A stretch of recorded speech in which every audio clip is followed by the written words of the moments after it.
2012 में गुस्ताखाना फिल्म बनती है अमेरिका में। उस वक्त भी सबसे पहले अगर किसी ने अमेरिकन एम्बेसी की तरफ मार्च किया था तो हम लोगों ने किया था।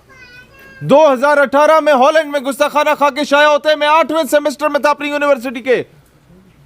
उस वक्त भी पहली मर्तबा अगर किसी ने एम्बेसी के बाहर जाके उसे सीज करके 57 इस्लामी ममालिक का इजलास बुलवाया, किसने बुलवाया? हमने बुलवाया था। 2021 में फ्रांस में गुस्ताखाना खा के शाया होते, सबसे पहली आवाज इस्लामाबाद को ब्लॉक करके अगर कोई गूंजती है तो हमारी गूंजती है, जिसने पूरी दुनिया के मुसलमान को जगाया। मजहब को बेचने वालों के खिलाफ हम खड़े हुए, फिरका वारियत का चूरन बेचने वालों के खिलाफ हम खड़े हुए, कादियानियों के खिलाफ हम खड़े हुए, इजराइल के यारों के खिलाफ हम खड़े हुए, अंग्रेजों के घोड़े कुत्ते नहलाने वाले और उनके हुक्के भरने वालों के खिलाफ हम खड़े हुए। कश्मीर पे 75 सालों से लोग आके बहस करते हैं, कश्मीर हमारी शहरा के फलाना ढिमकाना, 6 जुमले इन्होंने रटे हुए हैं तमाम पॉलिटिकल पार्टीज ने। कौन है जो बात करता है? तो हिंदुस्तानी मीडिया 4-4 दिन रोता रहता है, हम करते हैं वो बात के लिए। अब मुझे बताएं आप लोगों ने और क्या चीज से, किस अंदाज से आजमाना है हम लोगों को? दहशतगर्दी का पर्चा हम पे कटा, हम साबित कदम रहे या नहीं रहे? इश्तियाल अंगेजी का पर्चा हम पे कटा, हम साबित कदम रहे या नहीं रहे? कार्य सरकार में मुदाखलत का पर्चा हम लोगों पे कटा, हम साबित कदम रहे या नहीं रहे? जब इससे काम नहीं बनता तो 4th शेड्यूल लगा के मेरा आईडी कार्ड ब्लॉक, मेरा बैंक अकाउंट ब्लॉक और हमारा नाम ईसीएल में डाल के हमारा पासपोर्ट सीज कर दिया जाता है। मैंने कहा उल्लू के पठो, मैंने तो दफन भी इस वतन में होना है, लगाओ किसी और का नाम ईसीएल में जो इस मुल्क से भागने की सोच रहा होता है। शहीद तेरे जान निसार, बेशुमार बेशुमार, शहीद तेरे जान निसार, बेशुमार बेशुमार। मेरे भाइयों, इस वक्त आपके खालिस्तान की लिस्टें जिन लोगों ने प्रोवाइड की और हमारे मुजाहिदों को शहीद करवाया, इस वक्त जिन लोगों ने पाकिस्तान अपनी कुर्सी की खातिर पाकिस्तान को 2 हिस्सों में तकसीम किया, इस वक्त अपना चूरन बेचने के लिए जिन लोगों ने फिरका वारियत की भेंट मुल्क को चढ़ाया, इस वक्त जिन लोगों ने अपने मुल्क के ऊपर कर्जों का इतना बोझ डाल दिया कि उनके जुमेरा लेक टावर में 4-4 प्लाजे बने हुए हैं दुबई में, और यहां पर मेरा मुल्क कर्जों में है। मसला क्या है पाकिस्तान का और हल क्या है?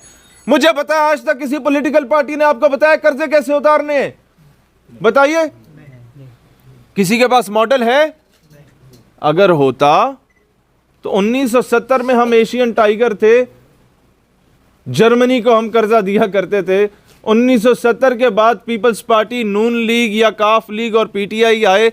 ये पिछले 50 सालों से ये 3-4 जमातें हमारे ऊपर किसी सूबे में या किसी पूरे वफाक में हाकिम रहीं। मैं आपसे सवाल करता हूं, क्या पाकिस्तान के कर्जे हर हुकूमत में बढ़े या किसी में कम भी हुए थे? बढ़े। कम करने का मॉडल क्या है? मईशत का पूरा मॉडल हम लोगों ने आपके सामने बयान किया, लेकिन मुख्तसरन बता दूं, मुख्तसरन सिर्फ एक बात हम लोगों ने की कि जनाब, अगर तुम चाहते हो कि तुम्हें नंगा करके इंटरनेशनल एयरपोर्ट पे चेक ना किया जाए, अगर तुम चाहते हो कि तुम्हारे मुल्क की इज्जत बहाल हो जाए, अगर तुम चाहते हो कि आफिया सिद्दीकी के नाम पे जो 22 साल हमारे मोहतरम हैंडसम वजीर आजम ने सियासत की, लेकिन अमेरिका में डोनाल्ड ट्रंप से मुलाकात के दौरान जब एक सहाफ़ी ने पूछा आफिया सिद्दीकी का, तो उसने बात को गोलमोल कर दिया, जवाब नहीं दिया। वो वीडियो आज भी इंटरनेट पे मौजूद है। My all sympathies are with Imran Khan कुछ चीज़ों में, लेकिन action speaks louder than words. यहाँ खला भट्ट में खड़े होकर तकरीर कर लेना और होती है, और अमरीकी सफ़ीर के सामने उन्हीं के एम्बेसी में जाके नामूस रिसालत की सदा अगर किसी ने बुलंद की तो 2015 में हम लोगों ने की अल्हम्दुलिल्लाह। आमने सामने जाके पहले कश्मीर से शुरू करके अफगानिस्तान तक और बर्मा से शुरू करके, मेरे भाइयों, बर्मा से शुरू करके लिबिया, लेबनान तक तमाम मजलूम मुसलमानों की आवाज़ हम लोगों ने उठाई थी। आज से 8 साल पहले, जब हमारी उम्र 20 साल हुआ करती थी, जो इंसान उस वक्त जुर्रत कर सकता था ये जानते हुए कि यूनिवर्सिटी से निकाल दिया जाएगा और कोई और यूनिवर्सिटी दाखिला नहीं देगी, तो वो इंसान बहुत कुछ कर सकता है। हमारा माजी आप लोगों के सामने है। हमारे ऊपर तोहमतें लगाने वाले उस वक़्त बाहर खड़े होकर चंदे मांगा करते थे जब हम लोग नामूस रिसालत और ख़त्म नबूवत का दिफा किया करते थे। ये 11 साल हो चुके हैं, किसी का ताल्लुक हमारे में से MSO या ATI या जमीयत या MSF PSF या ISF से हुआ करता था। ये सारे हम लोग इकट्ठे हुआ करते थे जब हम लोगों ने काम शुरू किया था। आज आके हम सब ने इकट्ठा होकर वो पॉलिटिकल पार्टी पाकिस्तान नजरियाती पार्टी के नाम से लॉन्च की है। इसके पीछे 11 साल की तारीख है, एम ही नहीं आगे। हर 2-2 टके का बंदा उठ के बकवास कर रहा होता है। इनके पीछे इदारे हैं, इनके पीछे एजेंसीज हैं। बताइए कौन सी एजेंसी है? NDS है, रॉ है, CIA है, कौन सी है? और अगर वो है तो ISI मर गई है क्या? हमें खुलेआम फिरने दे रही है। और अगर हमारे पीछे ISI है तो बताओ क्या ISI इंडिया के लिए काम करती है? और अगर ISI है भी तो अपना एक ज़बरदस्ती का माइक हम लोग रिकॉर्डिंग के लिए ना रखते, कम से कम 20-25 चैनल वालों को वो बुला के कान से पकड़ के कहते कि अपना मुंडा यदि लाइव कवरेज करो। एक बंदा जब जीरो से उठ के अपनी मेहनत पे सामने आता है तो उस पर तोहमतें ना लगाया करें। ओ भाई, हम लोगों ने उस वक्त जदोजहद की थी, अपनी जवानियां वारी थी जब लोग कागज के टुकड़े पे अपने नंबर लेके गर्ल्स कॉलेज के सामने तकसीम किया करते थे। उस वक्त भी हम नजरिए की जदोजहद किया करते थे जब लोग वन व्हीलिंग किया करते थे अपने बाइकों पे। अपने यूनिवर्सिटी के टाइम में जब लोग कश्मीर या गिलगित या हुंजा में या मरी में जाके सैर सपाटे किए जाते थे, हम अदालतों के चक्कर काटा करते थे। उस वक्त जब रात को लोग शीशा बार्स में बैठ के एंजॉय किया करते थे, उस वक्त हम लोग दहशतगर्दी के पर्चे झेला करते थे।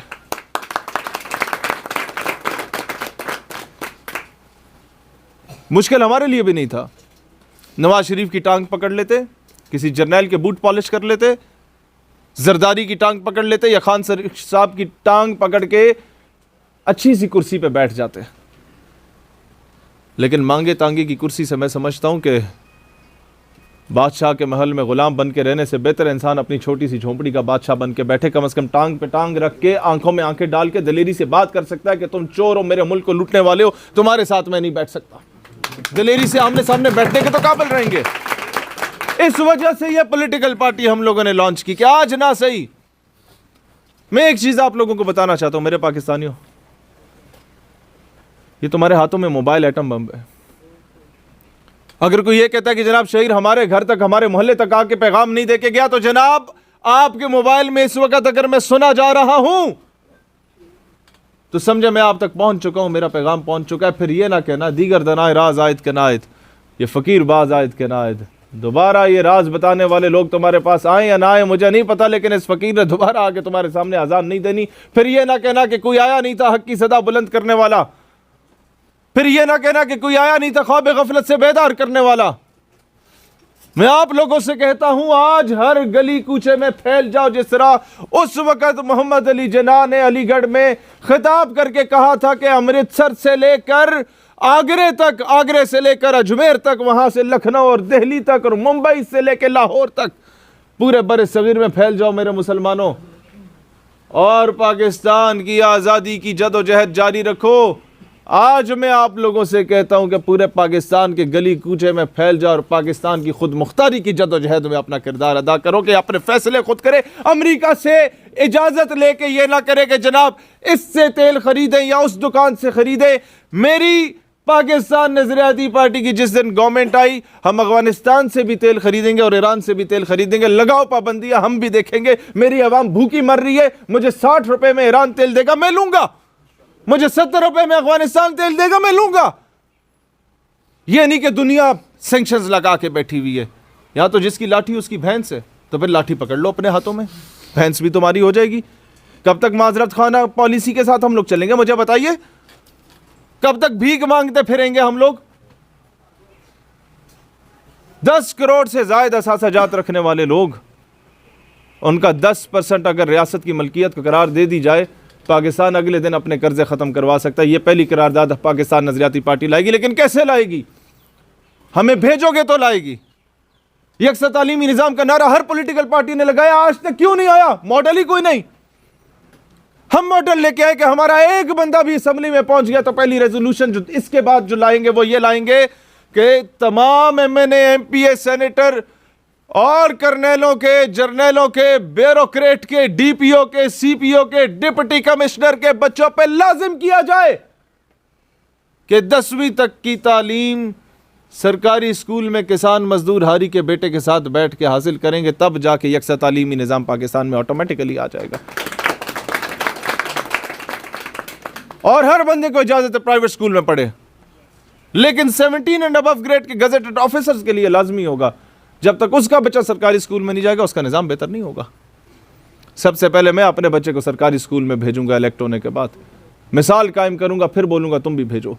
पाकिस्तान नजरियाती पार्टी ने अपने मंशूर में लिख दिया कि हमारा इलेक्टेड कोई भी नुमाइंदा एमएनए होगा या एमपीए होगा, वो सरकारी खजाने से तनख्वाह भी नहीं लेगा, वो तनख्वाह भी कौम के कर्जे उतारने के लिए यूटिलाइज की जाएगी इंशाल्लाह ताला। हमारे आने जाने के किराए भी हमारे दोस्त भरा करेंगे, लेकिन सरकार से पैसा लेके हम लोग अपनी गाड़ियों का किराया तक नहीं देंगे, ताकि हम लोगों ने एक एग्जाम्पल सेट करनी है। भाई दुनिया में आप मेरे मकरूज हैं, मैं आपसे कहता हूं मेरे जूते भी पॉलिश करो, गाड़ी पे कपड़ा भी मारो और मैं जो मर्जी करूं। You won't be able to give me a sharp call, you won't, कुछ कर सकते हो, मैं जो मर्जी करूं क्योंकि तुम मेरा मकरूज हो।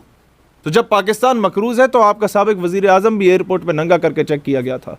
जब पाकिस्तान मकरूज है तो इससे पिछली हुकूमत का पिछले साल आपका एक साबका इंटीरियर मिनिस्टर भी अमेरिका में कैसे चेक किया गया था, वो भी आप बेहतर जानते हैं।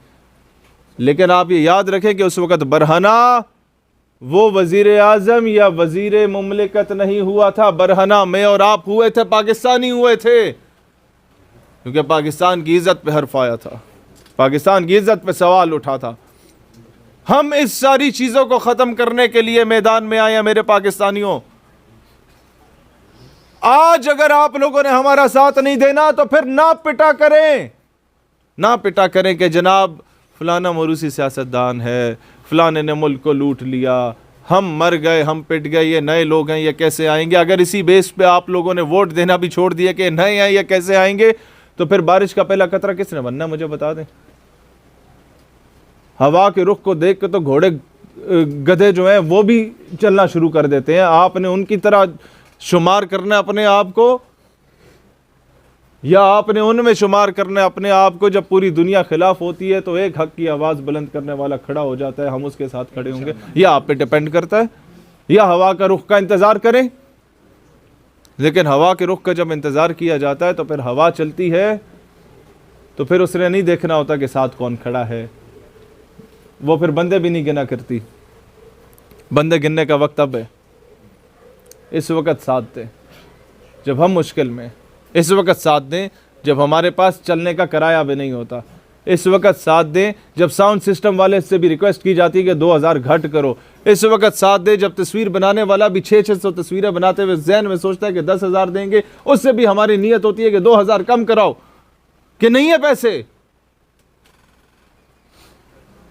इस वक्त साथ दे जब हमारा एक बंदा छठे प्रोग्राम में भी वही एक वेस्ट कोट बगैर इस्त्री के पहन के जा रहा है। इस वक्त साथ दें जब आपको सिर्फ और सिर्फ नज़रिए की बुनियाद पे कहा गया कि साथ दें, ना इस बुनियाद पे कि धड़ेबंदी।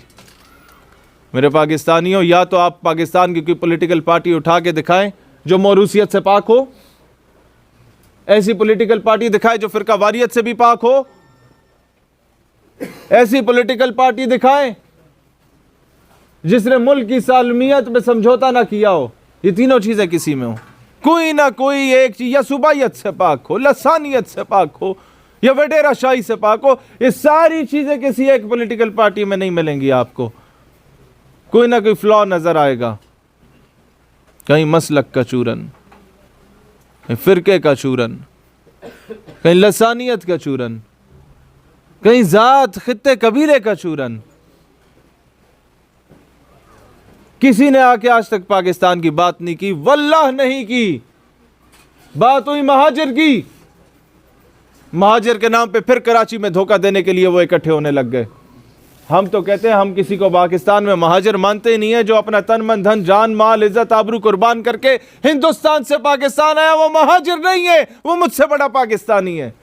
हम तो पैदा यहाँ पे हमें बना बनाया रियासत पाकिस्तान मिल गई, वो असल पाकिस्तानी है।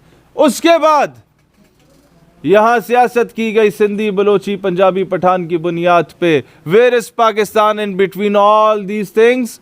बताइए मुझे, आपने कभी उठ के जसारत की अपने किसी एमएनए एमपीए के कैंडिडेट से पूछने की कि जनाब मुल्क की मईशत को बेहतर करने का मॉडल बताइए? हमारी सियासत तो गली से शुरू होकर नलके पे खत्म हुई है। बताइए सच है कि नहीं है? तो नलके की बुनियाद पे या खंबे की बुनियाद पे अगर हम लोग सियासत करके बोलेंगे कि जनाब खंबा लगा दोगे, अब सुनिए इस बात को गौर से, मेरी वोट उसकी मजबूरी बन गई है कि मैं उसको दूंगा। क्यों? उसने मेरी गली में खंबा लगाया, 2 गलियां थी, एक में ही खंबा लग सकता था, मेरी में लगा दिया, तो मेरी मजबूरी है। उसका बड़ा एहसान है, उसका एहसान नहीं है भाई, उसने फलाने के साथ ज्यादती करके तुम्हें एहसान दिया। मेरी मजबूरी है उसको वोट देना। मैं मेरिट पे नहीं आता था, उसने मुझे नौकरी पर लगा दिया, उसका बड़ा एहसान है। तो ये एमएनए या एमपीए साहब का एहसान नहीं है, इस कौम के साथ बहुत बड़ी ज्यादती है कि उसने टैलेंट का गला घोट के तुम्हें नौकरी दी है। मेरी मजबूरी है जनाब, साढ़े इलाके दा मैंने बहु ही कोई तकड़ा है उसकी कीता जी, जिथे 2 माली रखने सन उथे 10 माली रखे, 10 बंदे आते घर दा चूल्हा जलाया। तो उस बताओ कि भाई इसी उल्लू के पट्टे की वजह से जो 8 एक्स्ट्रा लोगों की तनख्वाहें जाती थी और वो घर पे बैठ के सोए रहते थे, उसी की वजह से मुल्क के ऊपर कर्जे हैं आज। कौन सोचेगा? कौन सच बोलेगा? सच बोलोगे तो वो नाराज होते हैं। और कब तक आखिरी साल ग्रेड 4 की नौकरियों के पीछे हम लोग अपने जमीर का फैसला करने लग जाएं कि ग्रेड 4 की नौकरी आ गई, बाप की तनख्वाह सीधी है उसने तुम्हें? नहीं, तुम्हारे बाप के टैक्स के पैसों से तुम्हारी गली बनी, तुम्हारे बाप के टैक्स के पैसों से तुम्हारा खंबा लगा, तुम्हारे बाप के टैक्स के पैसों से तुम्हारा ट्रांसफार्मर लगा, तुम्हारे बाप के टैक्स के पैसों से ये तुम्हारी सड़क बनी। उस एमएनए एमपीए ने कौन सा अपने बाप के टैक्स के पैसों से किया? बताइए। तो वोट गली पे क्यों? वोट नजरिए पे दे के जनाब पाकिस्तान की आजाद खारजा पॉलिसी के लिए आपके पास क्या मॉडल है कि दुनिया में हम तन्हा भी ना रहें और दुनिया में अपना लोहा भी मनवा सकें? वो मॉडल सिर्फ ये है कि तमाम यूरोपीय यूनियन को भाई बनाने के लिए हम तैयार हैं, लेकिन बाप बनाने के लिए तैयार नहीं है। बराबरी पे बात होगी। पड़ोसी मुल्क हिंदुस्तान को भी कहेंगे तिजारत, दोस्ती, import and export, yes why not, करेंगे, but not at the cost of Kashmir.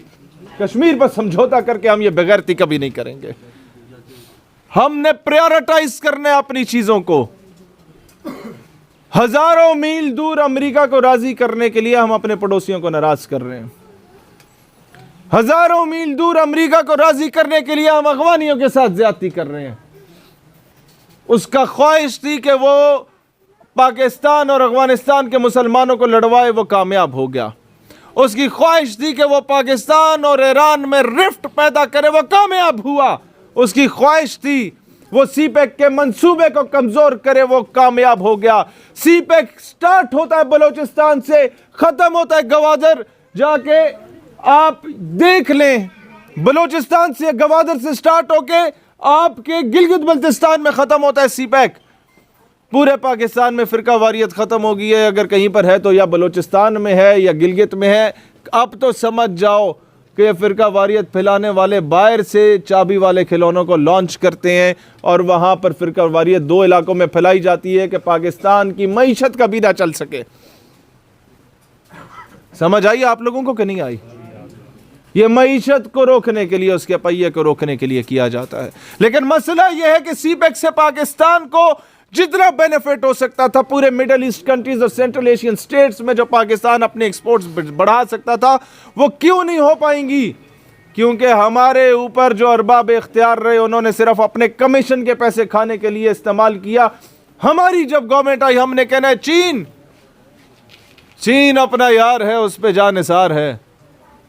हबीब जालिब ने कहा था, मैंने उससे ये कहा, ये जो 10 करोड़ हैं जहल का निचोड़ हैं, इनकी फिक्र सो गई, हर उम्मीद की किरण जुल्मतों में खो गई, ये खबर दुरुस्त है, इनकी मौत हो गई। बेशऊर लोग हैं, ये एक मशीर चापलूसी कर रहा है सदर मुमलिकत की, ये उस अंदाज में शायरी है। इनकी फिक्र खो गई, हर उम्मीद की किरण जुल्मतों में खो गई, ये खबर दुरुस्त है, इनकी मौत हो गई।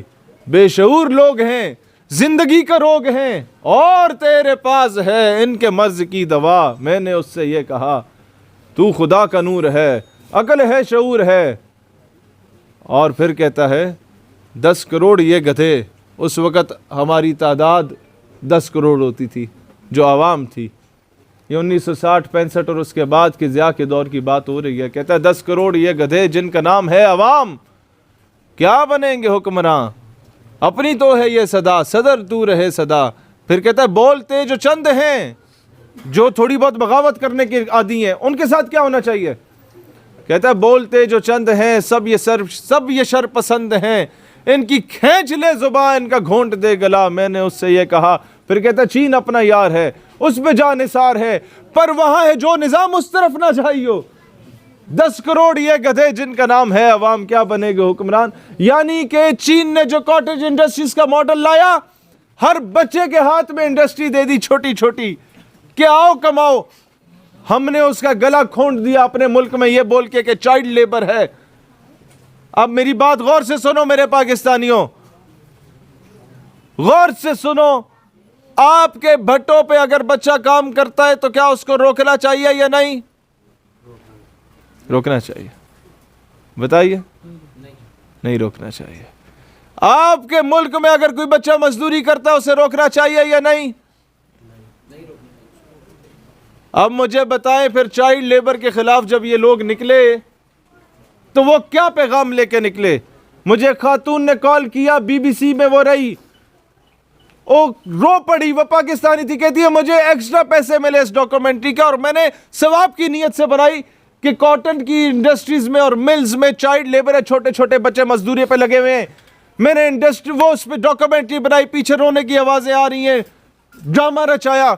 अगले दिन हमारी कॉटन की सारी एक्सपोर्ट्स खत्म हो गई, सारी लेबर खत्म हो गई, और उसके बाद पाकिस्तान का बट्ठा बैठ गया इंडस्ट्री का।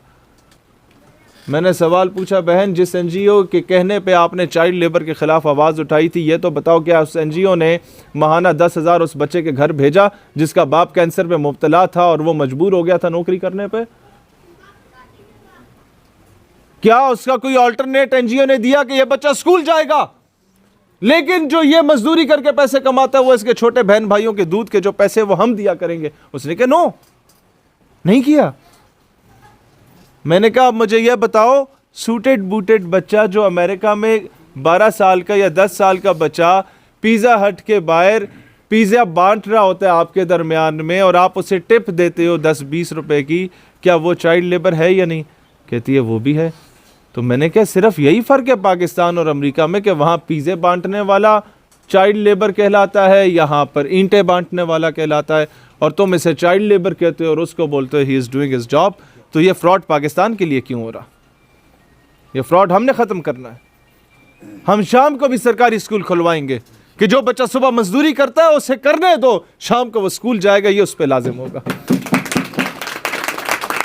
आपने जो बच्चा खुद रोजगार करना चाहता है उसका गला घोंट रही है। पहले आधी कौम काम करने के लिए तैयार नहीं है।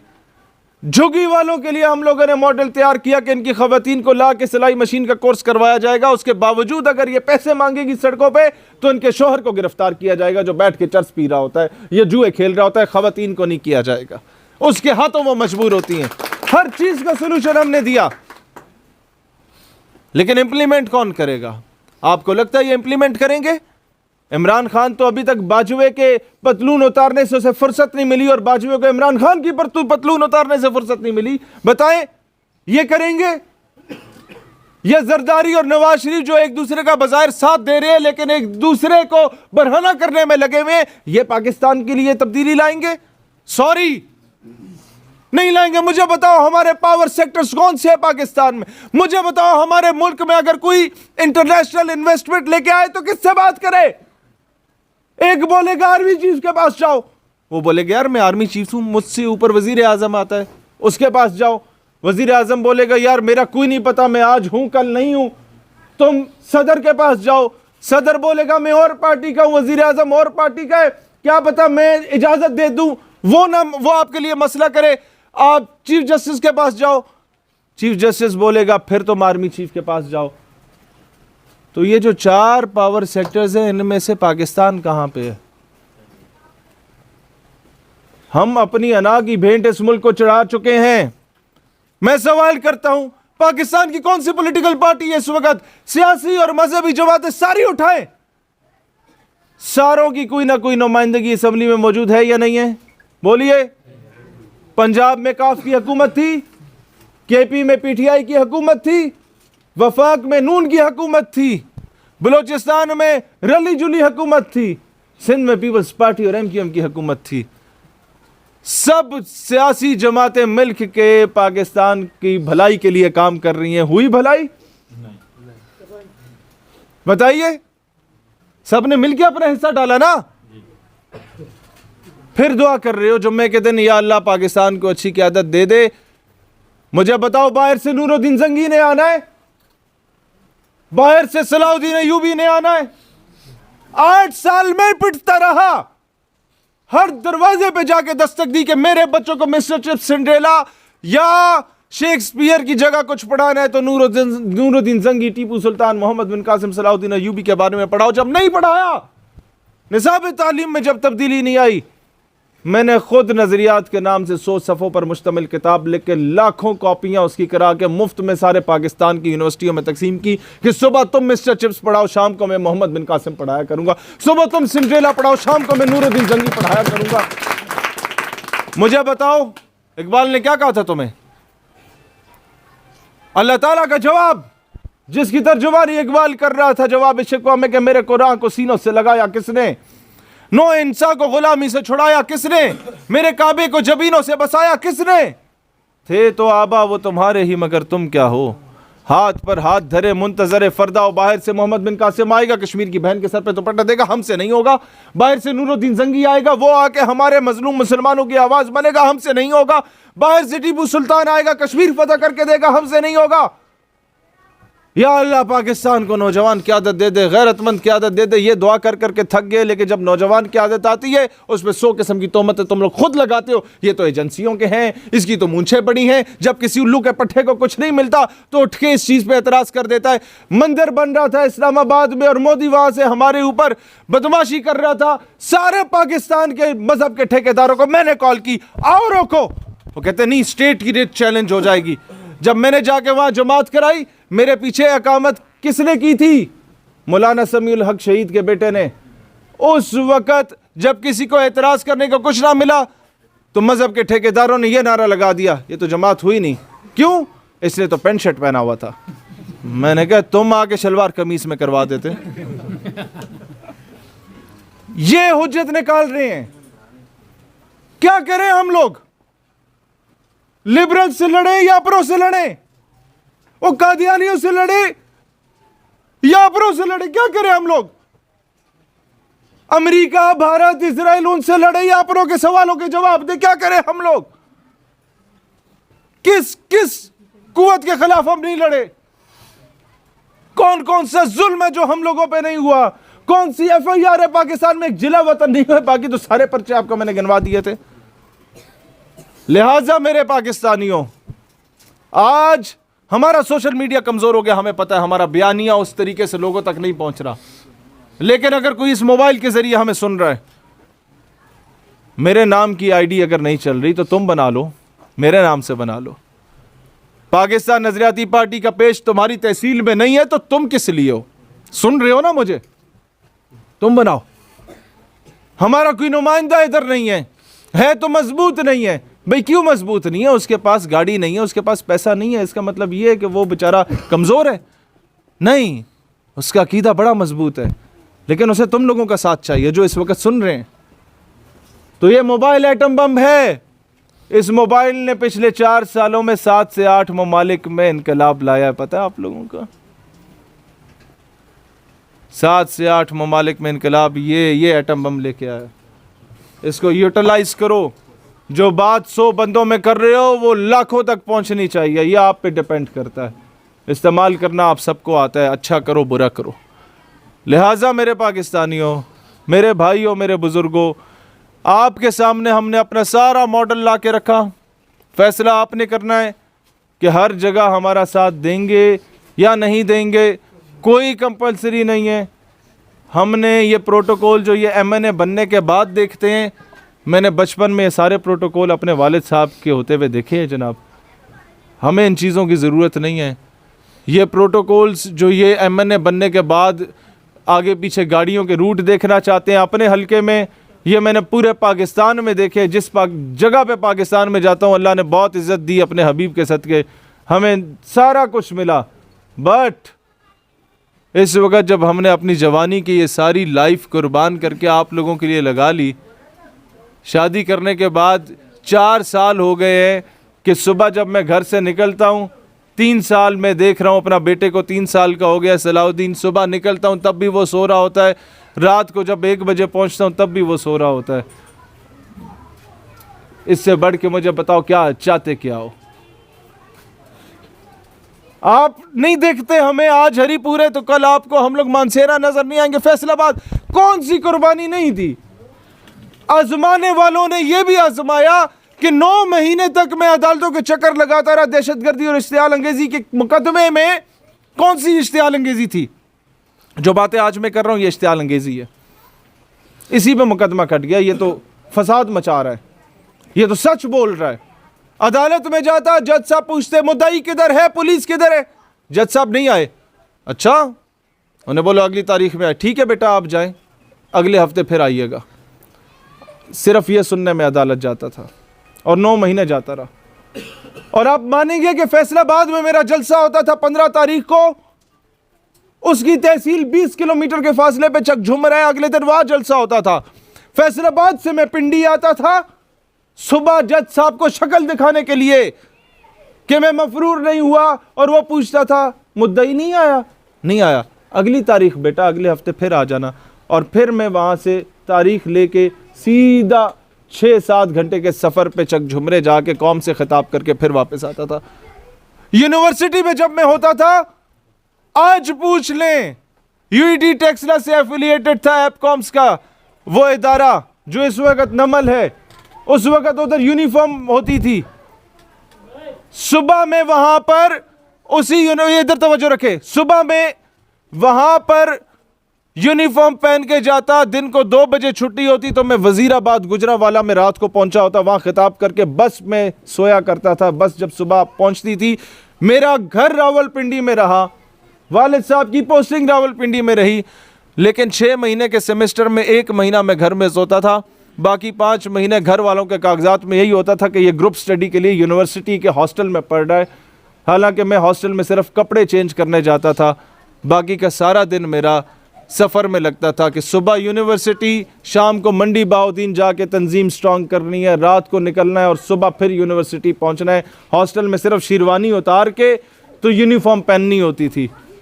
आप मानेंगे मेरे पाकिस्तानियों, मेरे भाइयों, वो 4 साल मैं जानता हूं कि मेरी नींद मुकम्मल नहीं रही। वो सारा कुछ करने के बावजूद जब हम लोग सियासत में आने का ऐलान करते हैं तो आने से पहले ही 100 किस्म की तोहमतें लगने लग जाती हैं कि जनाब ये तो एजेंसियों के हैं। दुख होता है, खुदा की कसम दुख होता है। एजेंसियों के होते, नून लीग या PTI में चले जाते, बड़ी अच्छी सीट मिल जानी थी। उन्हें चाहिए होता है इस तरह का कोई बंदा जिसे पूरे पाकिस्तान में लोग प्यार करते हैं, उसके साथ चलते हैं। खुदा का वास्ता है, एजेंसियां अपने साथ 2-4 गार्ड्स भी देती हैं आपको। कौन था हमारे साथ जब हम लोग पिंडी से रवाना हुए यहाँ हज़ारा डिवीज़न के लिए? बताइए। हम 2-4 दोस्त इकट्ठे एक ही गाड़ी में आए। एजेंसियां इतनी ढीला प्रोग्राम है इनका कि हमें गार्ड नहीं दे सकी अपने एजेंट को। तो आज थोड़ा सा बाशऊर हो, कोई इस तरह की तोहमत लगाते हैं, उठ खड़े हुए, सवाल करें उससे कि जनाब वो तो अफसर का बेटा है, उसके पास तो अब भी 92 मॉडल की गाड़ी है जो 16-17 लाख की है। तुम बताओ ये 2 महीने के अंदर तुम्हारे पास 2.5 करोड़ की गाड़ी कहां से आई? नहीं पूछेंगे, क्योंकि आप पे कुफर का फतवा लगेगा। नहीं पूछेंगे, आप गद्दार वतन हो जाएंगे। अगर किसी सियासतदान से पूछ लिया आपने, अब मुल्क के गद्दार हो जाएंगे। नहीं पूछ सकते। इसीलिए मैं आज आप लोगों से कहता हूं, और कुछ नहीं तो कम से कम खामोश तमाशाई ना रहें, दलेरी के साथ हक बयान करना शुरू कर दें। वल्लाह 11 साल से मैं लगा हुआ हूं, सच बोलते हुए 2 बार गिरफ्तार हुआ, रिहा होने के बाद पहले से ज्यादा मजबूत हुआ, जितने पर्चे कटे उतना मजबूत हुआ। कहने का मतलब यह है कि सच अगर तुम लोग बोलोगे तो मौत तुम्हें भी नहीं पड़ेगी इंशाल्लाह ताला। इंशाल्लाह। आप लोगों ने मेरे भाइयों और कुछ नहीं, अपना सोशल मीडिया स्ट्रांग करें, अपने मोबाइल का स्ट्रक्चर स्ट्रांग करें। आप में से हर बंदा पीएनपी के नाम से व्हाट्सएप ग्रुप और व्हाट्सएप की ब्रॉडकास्ट लिस्ट बनाए। अगर यहाँ पर 150 बंदा बैठा है, ब्रॉडकास्ट लिस्ट 250 बंदों की बनती है और हर बंदे के मोबाइल में 500 से 1000 के करीब कॉन्टैक्ट्स हैं। आप कम से कम 2.5-3 लाख लोगों में 1 मिनट के अंदर मैसेज सर्कुलेट कर सकते हैं, कोई मुश्किल नहीं है। आप सबके कॉन्टैक्ट्स की ब्रॉडकास्ट लिस्ट बनाए, जो वीडियो आपको पीएनपी की पहुंचे फटाफट सर्कुलेट कर दे। आप 150 के नहीं 3 लाख के मजमे से खिताब कर रहे होंगे। ये मोबाइल है और इंशाल्लाह खामोश इनकलाब आएगा। आप देखेंगे हमारी माएँ बहनें बेटियां हमारे भाइयों से बढ़ के हमारा साथ देंगी। वो खामोश इनकलाब होगा कि लोग, हमारे पास गाड़ियों के पैसे नहीं होंगे, लोग नून लीग और पीटीआई की गाड़ियों में आएंगे वोट पोल करने और वोट तुम्हारे रेलवे इंजन पे इंशाल्लाह लगा के जाएंगे। वो वक्त आएगा इंशाल्लाह ताला कि तुम लोग देखोगे मेरे पाकिस्तानियों कि हमारे पास पैसे नहीं होंगे अगर वहाँ कैंप लगाने के इलेक्शन ऑफिस के बाहर, तो लोग पर्चियां बनवा के लेके जाएंगे दूसरी पॉलिटिकल पार्टी से और खामोश वोट पोल होगा। और उसके बाद बड़े बड़े पिंड का चौधरी बैठ के रो रहा होगा कि हमारे साथ किसने खिलवाड़ किया। तो पता चलेगा कि खिलवाड़ हुआ नहीं है, ये 11 साल पहले की मेहनत थी जो आज रंग ले आई है, जो आज अमली तौर पर नजर आ रही है। हमारी बहनों से बोलो कि हमारी पाकिस्तान की एक एक बहन तक पैगाम पहुंचाएं। आप याद रखना, हमारी बहनें अगर सुन रही हैं तो हम लोगों ने सारी जिंदगी बाहर रह के मजदूरी की। अगली नस्ल की तरबियत इन माओ बहनों बेटियों ने करनी है। तुम लोग अपने बच्चों को, अपने भाइयों को मजबूर करो, कन्विंस करो कि वो साथ दे हम लोगों का, और इंशाल्लाह होगा। जिस तरीके से बेगम राना लियाकत अली ने साथ दिया था, जिस तरीके से मोहतरमा फातिमा जना ने साथ दिया था, जिस तरीके से मोहम्मद अली की वालदा ने साथ दिया था, इंशाअल्लाह ताला उसी तरीके से इस कौम की माएँ बहनें बेटियां हमारा साथ देंगी और पाकिस्तान अपने मकाम पे पहुंचेगा इंशाअल्लाह ताला। जिस तरीके से उस वक़्त अपने जेवर बेच के माओं ने, बहनों ने, बेटियों ने मुस्लिम लीग को कामयाब करवाया पाकिस्तान बनाने के लिए, इसी तरीके से आज कौम की माएँ बहनें बेटियां अपने शऊर के ज़रिए, अपने अकली दलाइल के ज़रिए इस कौम के नौजवानों को, बच्चों को, भाइयों को कन्विंस करेंगी, स्कूलों में कन्विंस करेंगी, कॉलेजेस में कन्विंस करेंगी, यूनिवर्सिटी और मदारिस में कन्विंस करेंगी कि पाकिस्तान को आज़ाद मोहम्मद अली जिन्ना की मुस्लिम लीग ने किया था। पाकिस्तान को खुद मुख्तार पाकिस्तान नजरियाती पार्टी बनाएगी इंशाअल्लाह ताला, जो अपने फैसले खुद करेगा। पाकिस्तान हमेशा जिंदाबाद। Thank you so very much. आप लोगों ने कीमती वक्त निकाला। मेरे हरीपुर की क़यादत, मानसेरे की क़यादत, हज़ारा डिवीज़न की क़यादत। मायूसी कुफर है, मायूस नहीं होना। मुझे आज इस तकरीर के अख्तिताम पे सबके फेशियल एक्सप्रेशन से अंदाज़ा हो रहा था कि आए ये सिर्फ आप लोगों को जज करने थे कि ये कितने पानी में है, जाते हुए ये सारे आपके सरगर्म रुकन बन के जा रहे हैं इंशाअल्लाह। Thank you very much.